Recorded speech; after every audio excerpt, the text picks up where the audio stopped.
So you're thinking about making a move and don't know if you should sell or rent your home? Let's take a look at the pros and cons. So according to Zillow, it shows here that 66% of sellers thought about renting their home before selling it. Those numbers are high. So 2 out of 3 have thought about renting.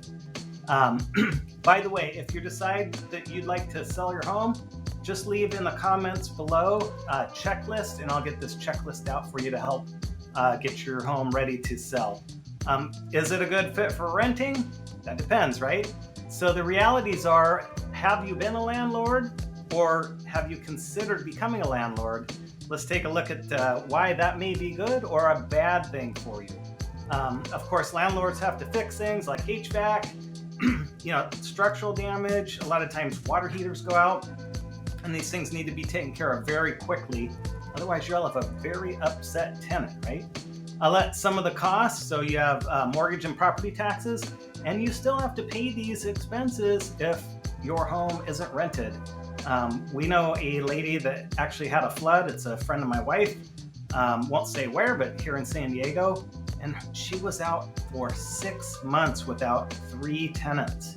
So 6 months she didn't have any rents to cover it. She does very well, so she was able to recover from that, and now they are all rented again. Then you have things like insurance, pardon me, maintenance and repairs, as we talked. Plan to spend about 1%. I think it's a little higher than that here in San Diego. You can go up to 2% if it's in San Diego, just because of the affordability here. You know what I mean. And then you have things like finding tenants. So if you're not good at marketing for tenants, of course, you can always hire property managers.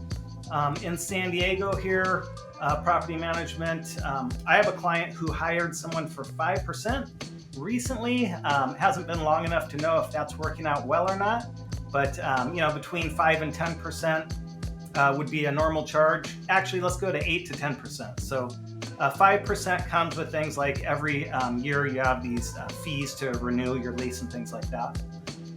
But property managers can make it much easier. So people always ask me, is it better to rent, sell my home, or buy? And it always comes down to the individual. So my name's David Domangos here at eXp Realty right here in San Diego. If you have questions, just reach out. You can call, email, text, or leave a comment down in the description, and I'd be happy to have a Zoom call or a physical phone call with you, or meet in person. So hopefully this makes sense. And again, if you'd like to sell your home and you need a checklist, reach out and I will send it to you. Just go to the description. All right, we'll see you on the next video.